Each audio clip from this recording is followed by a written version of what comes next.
श्रीमद् भागवत का विषय क्या है? यहाँ 4 बातें इस श्लोक में बताई गई हैं। भागवत का विषय, भागवत का अधिकारी, भागवत का संबंध और भागवत का प्रयोजन। सबसे पहली बात, श्रीमद् भागवत का अधिकारी कौन है? नहीं, विषय क्या है?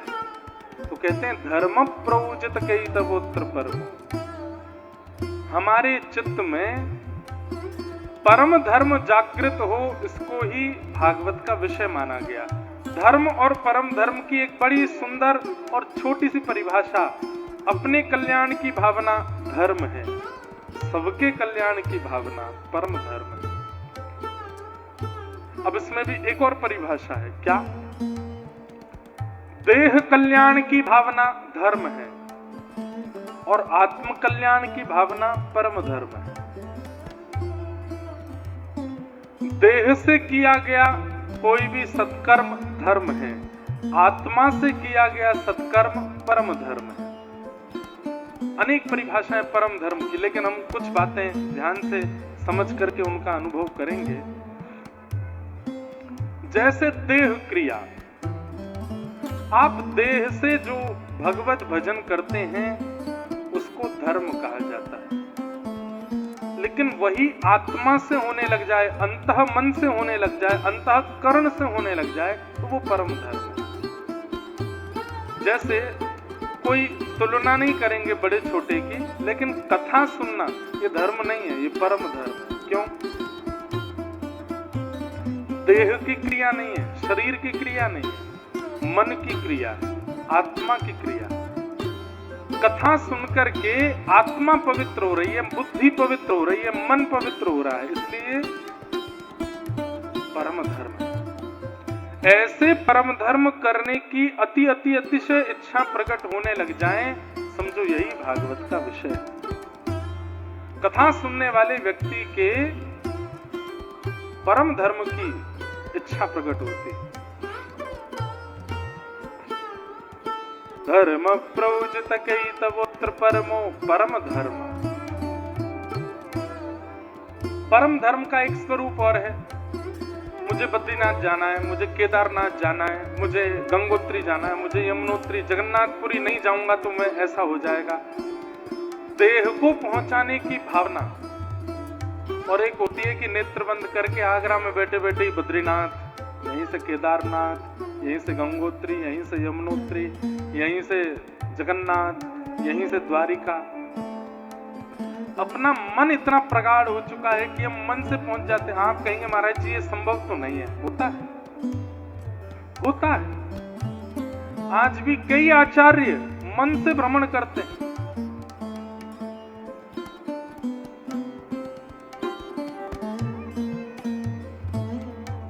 नाभाजी जिन्होंने भक्तमाल की रचना की,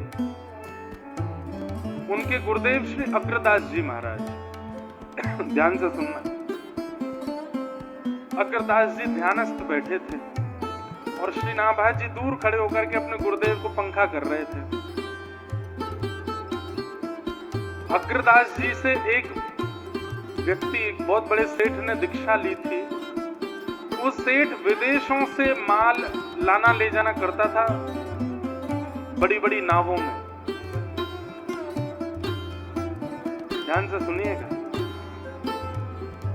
तो श्री अग्रदास जी महाराज नेत्र बंद करके राघव जी और सिया जी का स्मरण मन में कर रहे थे और नाभाजी बाहर खड़े होकर के पंखा कर रहे थे।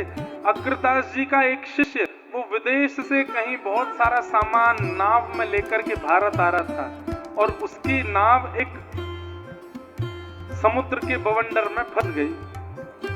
तो नाव के जो चालक थे उन्होंने कहा, भैया अब हमारा दोनों का अंतिम समय है, अब प्राण जाने वाले हैं, क्योंकि इस बवंडर से हम बच नहीं पाएंगे, हमारे प्राण निकल जाएंगे, नाव हमारी पलट जाएगी। अंत में जिसको भी घर परिवार, अपने इष्ट मित्र, जिसको भी याद करना हो याद कर लो। उस व्यक्ति के चित्त में अग्रदास जी का स्मरण आ गया, क्योंकि उसके गुरु जी थे। अग्रदास जी का स्मरण करें, मेरे गुरुदेव भगवान स्वामी श्री अग्रदास जी महाराज, मैं प्राण त्याग रहा हूँ, आपके चरणों में प्रणाम करता हूँ, क्या करूं महानाथ, मेरी नैया डूबने वाली है समुद्र में। तो जैसे ही वो पुकारने लगा किलोमीटरों दूर समुद्र के अंदर बवंडर में फंसा हुआ। और अग्रदास जी कहां थे? जयपुर के पास रहवासा, वहां विराज रहे थे। नाभाजी पंखा कर रहे थे। तो श्री अग्रदास जी के भ्रकुटी ऐसे होने लगी और ध्यान में बैठे बैठे अग्रदास जी मन में विचार करने लगे, अरे ये कौन पुकार रहा है, मेरा कौन स्मरण कर रहा है। तो इतने में बाहर खड़े बैठे हुए पंखा जल रहे नाभाजी ने कहा कि गुरुदेव की माथा सुकुड़ क्यों रहा है। आपने तुरंत नेत्र बंद करके उनके भाव में प्रवेश किया। तो भाव में प्रवेश करके देखा कि कोई शिष्य दूर से पुकार रहा है। नाभाजी ने देखा कौन सा शिष्य पुकार रहा है, दौड़ करके उस शिष्य के पास गए तो देखा कि वो नाव में बवंडर में फंस रहा है। तो आप हाथ में पंखा लेकर के गुरुदेव को कर रहे थे। आपने जोर जोर से उस नाव की ओर करना प्रारंभ किया और उस शिष्य की नाव बवंडर से बच के बाहर आ गई। सोचिए, बड़ी विचित्र कथा है। फंसी नाव किसी की, पुकारा गुरुदेव को, निकाला दूसरे शिष्य ने। बिना शरीर की क्रिया किए मन से सारी क्रिया हो गई। इसी को परम धर्म कहते हैं।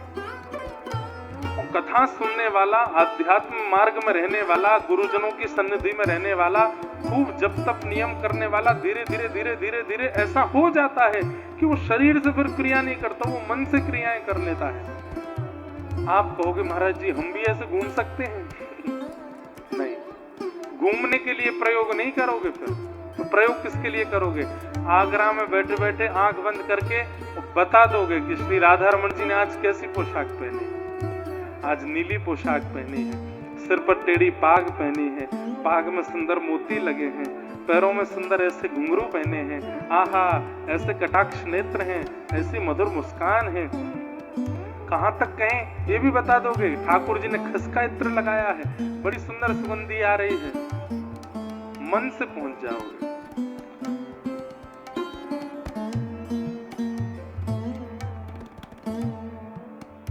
आज भी ऐसे महापुरुष,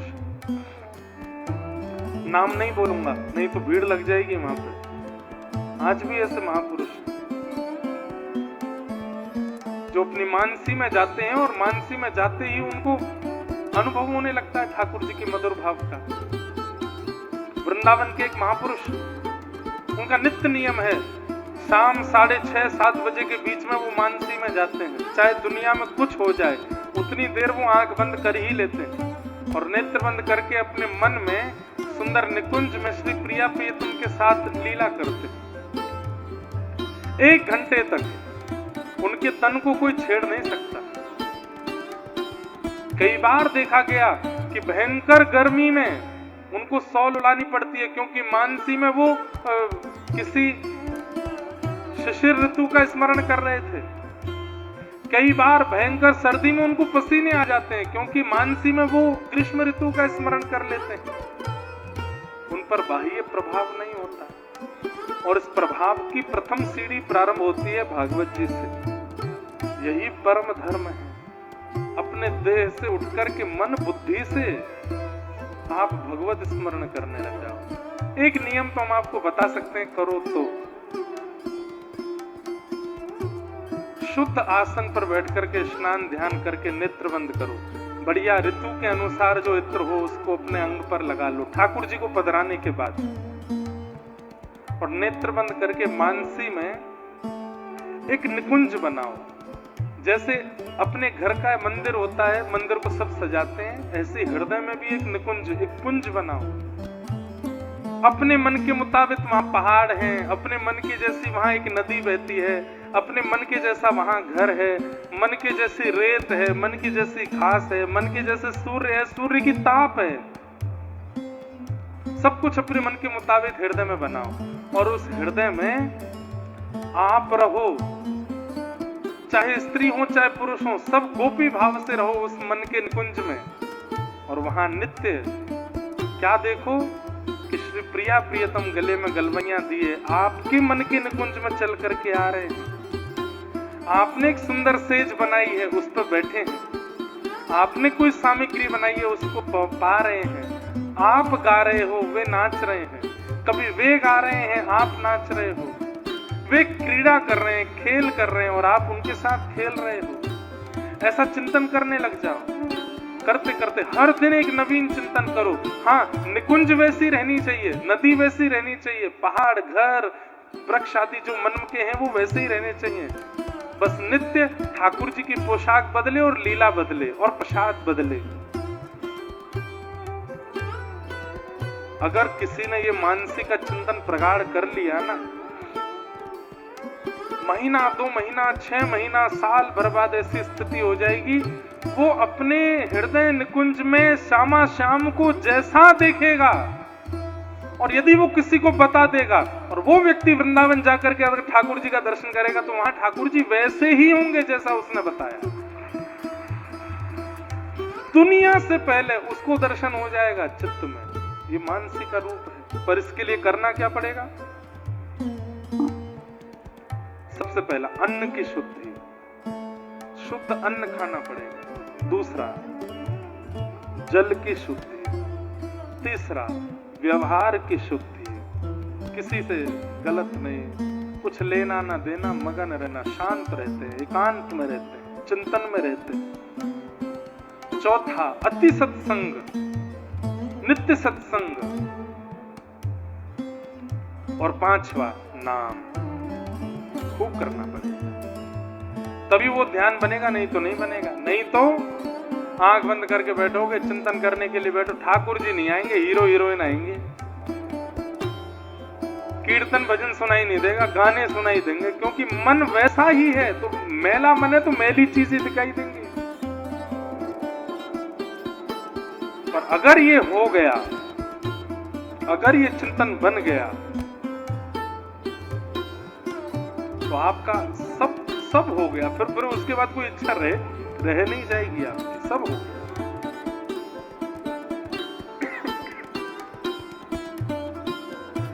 स्वामी श्री हरदास जी इसी भाव में रहते थे। एक बार कोई व्यक्ति बड़ा महंगा वाला इत्र लेकर के आया।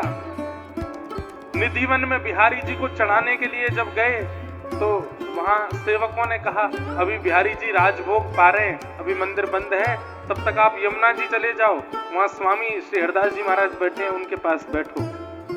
स्वामी जी मानसी में बैठे थे, नेत्र बंद करके चिंतन कर रहे थे। और चिंतन क्या कर रहे थे? होली का चिंतन कर रहे थे। तभी वो व्यक्ति स्वामी जी के पास पहुंचा, बहुत महंगा वाला इत्र लेके आया था। उसको बड़ा अभिमान था कि शायद इतना महंगा इत्र कभी किसी ने बिहारी जी को अर्पित नहीं किया होगा, मैं करूंगा तो स्वामी जी मेरा यश गाएंगे। इत्र की शीशी खोल करके स्वामी जी के सन्मुख रख दी।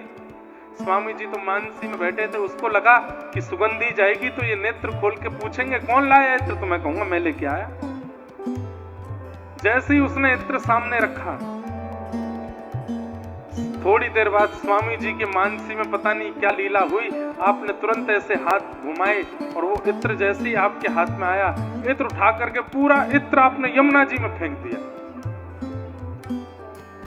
और यमुना जी में फेंक करके स्वामी जी जोर से हंसने लगे, जय हो बलिहार बलिहार बलिहार कहने लगे। अब उसको बड़ा बुरा लगा, इतना महंगा इत्र लेकर के आया, इतनी दूर से इन्होंने यमुना जी में फेंक दिया। प्रणाम करके जाने लगा तो किसी ने कहा, अरे निधिवन में दर्शन हो रहे हैं, बिहारी जी के दर्शन तो कर जाओ। उसने कहा दर्शन कर जाता हूँ, आज आखिरी बार आया हूँ, अब नहीं आऊंगा। यहाँ के लोग तो बड़े सिर फिरे हैं, कुछ भी कर देते हैं। बिहारी जी के मंदिर में गए और मंदिर में श्री निधिवन में जैसे ही प्रवेश किया, वही इत्र की सुगंधी आने लगी। जितने निधिवन राज के वृक्ष थे, हर वृक्ष पर उसी इत्र की बिंदु छिड़की हुई है। और दर्शन करते हुए जैसे ही बिहारी जी के सन्मुख गए तो मुकुट से लेकर के चरणों तक बिहारी जी उसी इत्र में नहा रहे हैं जो इत्र जमुना जी में फेंका है। प्रणाम करके दौड़ करके स्वामी जी के पास गया और जैसे स्वामी जी की मानसी से नेत्र खुले, चरणों में गिरे। ये कैसी लीला थी? इत्र आपने जमुना जी में फेंका, बिहारी जी तक कैसे पहुंचा? तब स्वामी जी ने लीला बताई। बोले, आज मानसी में प्रिया प्रियतम होली खेल रहे थे, हम श्री जी के पक्ष में थे। श्री जी की सखी स्वामी श्री हरदास जी ललिता जी के अवतार। हम श्री जी के पक्ष में थे।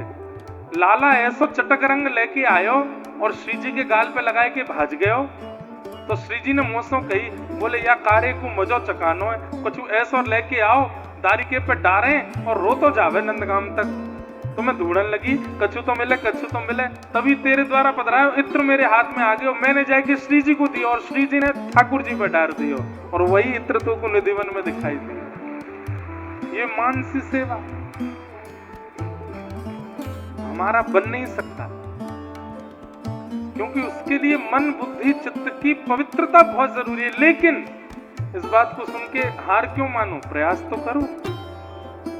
लेकिन मानसी का एक भाव सुन लीजिए, क्या आप मानसी में जैसे ही गए और जैसे ही नेत्र बंद करके आप चिंतन करने लगे, बहुत धीमे धीमे चिंतन करना है। पहले तो निकुंज का निर्माण, नदी का निर्माण, पहाड़ों का निर्माण, हवा का निर्माण, सूर्य का निर्माण, मतलब आप स्वयं ब्रह्मा बन जाओ अपने चित्त के और अपने अनुकूलता से पूरा सजाओ। उसके बाद फिर प्रार्थना करो, हे प्रिया प्रियतम पधारो।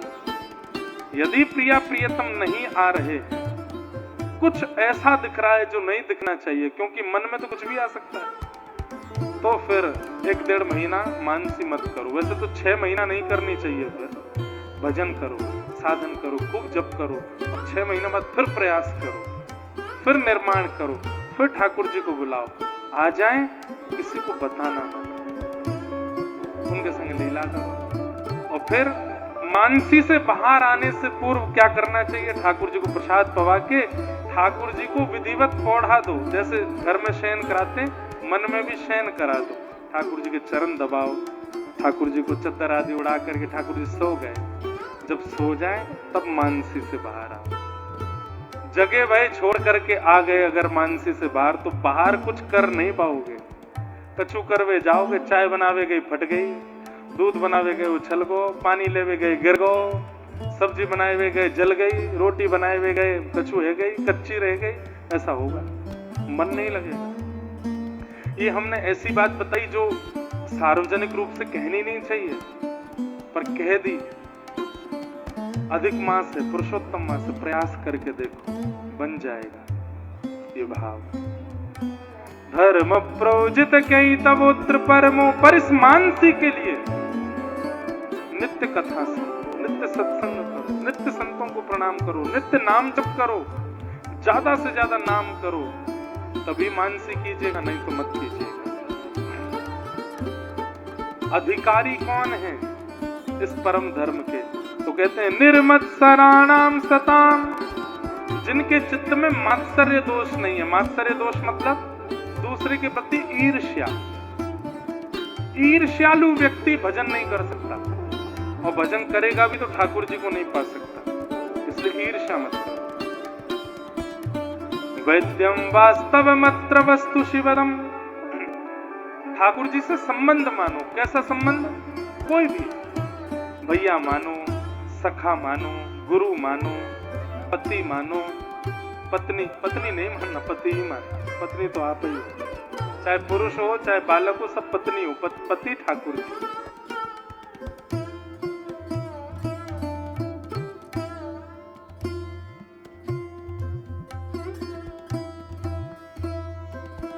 और जब ठाकुर जी से संबंध मान लोगे तब तापत्रयोन्मूलनम, जीवन में जितने भी दुख हैं वो दुख आएंगे तो सही, लेकिन आपको हिला नहीं पाएंगे, आपको परेशान नहीं कर पाएंगे, क्योंकि आपके तीनों तापों का उन्मूलन हो जाएगा। श्रीमद् भागवते महामुनि कृते किं वा परैरीश्वर सद्यो हृद्यवरुध्यते त्रिकृतिभिः शुश्रूषुभिस्तच्छणा। श्रीमद् भागवते महामुनि कृते किं वा परैरीश्वर, भागवत रूपी शास्त्र मिल गया है तो अब और कहीं भटकने की आवश्यकता नहीं है, इनकी शरण में जाओ, यही संभालेंगे जगन्नाथ।